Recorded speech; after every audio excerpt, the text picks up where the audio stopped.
మల్లికా గర్గ్ అనే ఒక మంచి ఆఫీసర్ను పెట్టింది. ఆ ఆఫీసరు చంద్రబాబు నాయుడు గారు అధికారంలోకి వచ్చిన వెంటనే ఆ ఆఫీసర్ను కూడా పంపించేశాడు. ఆ ఆఫీసర్ చంద్రబాబు నాయుడు గారి మనుషులకు తెలుగుదేశం పార్టీకి సహాయ సహకారాలు అందించను అని చెప్తే ఆ ఆఫీసరు వెళ్ళిపోయిన రోజు కొత్త ఎస్పీ శ్రీనివాసన్ అనే ఆయనను వీళ్ళకి సంబంధించిన ఆయన శ్రీనివాసన్ ఆయన తెచ్చుకున్నారు. ఈ కొత్త ఎస్పీ వచ్చిన 2 రోజులకే ఈ కొత్త ఎస్పీ వచ్చిన 2-3 రోజులకే హత్య జరిగింది. ఆ హత్య కూడా ఏమిటి? అత్యంత దారుణంగా నడి రోడ్డు మీద ప్రజలందరూ చూస్తూ ఉండగా అమాయకుడైన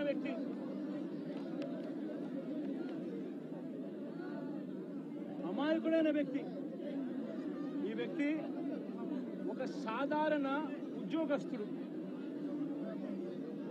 వైన్ షాప్లో తాను పనిచేసుకుంటూ సూపర్వైజర్గా తాను పనిచేసుకుంటూ వైన్ షాప్లో తన జీవితం గడుపుతా ఉన్న ఒక సామాన్యమైన వ్యక్తి. ఇటువంటి వ్యక్తిని అతి కిరాతకంగా నడి రోడ్డు మీద అందరూ చూస్తూ ఉండగానే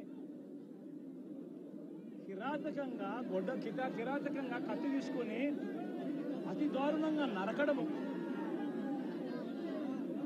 ఆ నరుకుతూ వైఎస్ఆర్ కాంగ్రెస్ పార్టీకి సంబంధించిన సానుభూతి పరులందరినీ కూడా ఈ మాదిరిగా మేము నరుకుతాము అని చెప్పి రాష్ట్ర వ్యాప్తంగా ఒక మెసేజ్ పంపించడం కోసం అతి కిరాతకంగా నడి రోడ్డు మీద ఒక వ్యక్తిని నరుకుతాం. ఎంతటి దారుణంగా ఉంది అంటే పోలీసు వ్యవస్థ వీళ్ళదే. ఇదే ఈనాడు, ఇదే ఆంధ్రజ్యోతి, ఇదే TV5 వీళ్ళందరూ కూడా పత్రికల ముసుగులో వీళ్ళు కూడా ఏ స్థాయికి దిగజారిపోయారో ఒక్కసారి గమనించమని అడుగుతా ఉన్నా. ఈనాడులో ఈరోజు నిన్ననో ఒక స్టోరీ.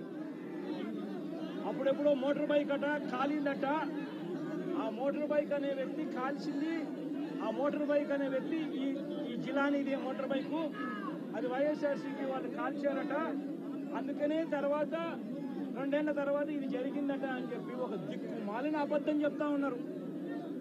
నిజంగా వీళ్ళు పత్రికలా, వీళ్ళు ఏమైనా పేపర్లా, టీవీలా? నిజంగా వీళ్ళంతా కూడా సిగ్గుతో తలొంచుకోవాలి వీళ్ళు చేస్తా ఉన్న దుష్ప్రచారాలకు, అబద్ధాలకు. తీరా చూస్తే ఆ మోటార్ బైక్ ఎవరిది అని అంటే ఆ మోటార్ బైక్ జిలాంది కాదు. ఆ మోటార్ బైక్ ఆసిఫ్ అనే వైఎస్ఆర్సీపీకి సంబంధించిన వ్యక్తిది. ఆ వైఎస్ఆర్సీపీకి సంబంధించిన వ్యక్తి crime number 10/2024 dated 17/1/2024 Asif YSRCP activist filed a case against TDP ex-chairman Shamim, TDP state secretary Ayub Khan, town TDP president and others who burnt his motorcycle and caused head injury to Asif. Asif motorbike nu వాళ్ళు కాల్చి ఆసిఫ్ను గాయపరిచి ఆ గాయపరిచిన కేసును Asif 17/1/2024లో case పెట్టి crime number కూడా 10/2024 dated అని చెప్పి crime number కూడా register అయింది. ఆ ఫోటో తీసి ఎప్పుడో జరిగిందని చెప్పి చూపించి ఆ కేసు మోటార్ బైక్ కేసు అప్పట్లో పోలీసులు తీసుకోలేదు అని చెప్పి మళ్ళీ పోలీసుల మీద కూడా ఒక తప్పుడు ప్రచారం మళ్ళీ పోలీసుల మీద కూడా వేసి అసలు జరిగిన ఇన్సిడెంట్ ఎప్పుడు అని అంటే ఇది 17/1/2024 జరిగినది. ఎవరి బైక్ నాకు కాలింది అని అంటే ఆసిఫ్ బైక్ కాలింది. ఆసిఫ్ ఎవరు అని అంటే వైఎస్ఆర్సీపీ మనిషి. చేసింది ఎవరు అని అంటే తెలుగుదేశం పార్టీకి సంబంధించిన Telugu Desam X chairman Shamim, Telugu Desam state secretary Ayub Khan వీళ్ళంతా ఎంత దారుణంగా ఫ్యాక్ట్లను ట్విస్ట్ చేసి ఎస్పీ అనే వ్యక్తి కొత్తగా వస్తాడు, వచ్చిన 3 రోజుల కిందటే ఎస్పీ వస్తాడు, ఎస్పీ వచ్చిన 3వ రోజుకి హత్య జరుగుతుంది. ఇన్సిడెంట్ జరిగిన గంటలోపే ఎస్పీ బయటకు వచ్చి ఇది ఇద్దరు వ్యక్తిగత విషయాల వల్ల వాళ్ళకున్న మధ్యలో ఉన్న గొడవల వల్ల ఒకరిని ఒకరు చంపుకున్నారు అని చెప్పి తప్పుడు మాటలు మాట్లాడుతూ అబద్ధాలు చెప్తా ఉన్నాడు. నేను అడుగుతా ఉన్నా, కేసు పెట్టారని అంటా ఉన్నారు, కేసు పెట్టామని అంటా ఉన్నారు. నేను అడుగుతా ఉన్నా, మరి కేసు పెట్టినప్పుడు ఈ కేసులో ఉట్టి ఆ జిలాన్ అనే ఒక వ్యక్తి మీదనే కేసు పెట్టి వదిలేయడం ఏమిటి? ఈ ఫోటో ఏమిటి? ఈ ఫోటో కనపడటం లేదా? సాక్షాత్తు స్థానిక ఎమ్మెల్యే భార్యకు కేక్ తినిపిస్తా ఉన్నాడు ఈ చంపిన వ్యక్తి, జిలాన్ అనే వ్యక్తి. అంటే వీళ్ళ మధ్య సంబంధాలు ఎంత బలంగా ఉన్నాయి అని చెప్పడానికి ఇంతకన్నా నిదర్శనాలు కావాలనా? తెలుగుదేశం పార్టీ ఎమ్మెల్యే భార్యకు కేక్ తినిపిస్తా ఉన్నాడు.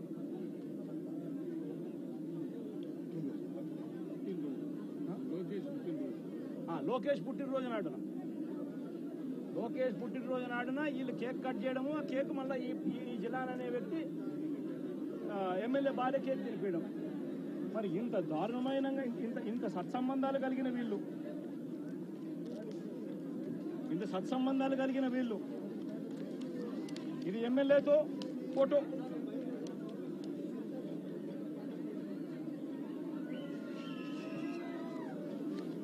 ఈ అయూబ్ ఖాన్ తో ఫోటోలు, ఇవన్నీ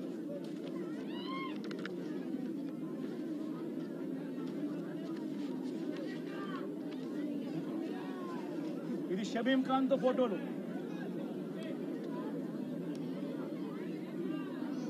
మరి వీళ్ళెవరు కేసులో ఎందుకు లేరు? వీళ్ళందరి మీద కేసు ఎందుకు పెట్టలేదు? ఇంతకన్నా అన్యాయం ఎక్కడైనా ఉంటుందా? ఇంతటితో ఆగిపోవడం లేదు. మిథున్ రెడ్డి విషయం కూడా నిన్న కూడా మీరంతా చూశారు మీ కళ్ళతో. సాక్షాత్తు ఒక సిట్టింగ్ ఎంపీ తన నియోజకవర్గంలో తాను తిరగకూడదా? పుంగనూరు అనేది తన నియోజకవర్గం, తన పార్లమెంట్ సెగ్మెంట్ లో ఒక నియోజకవర్గం పుంగనూరు.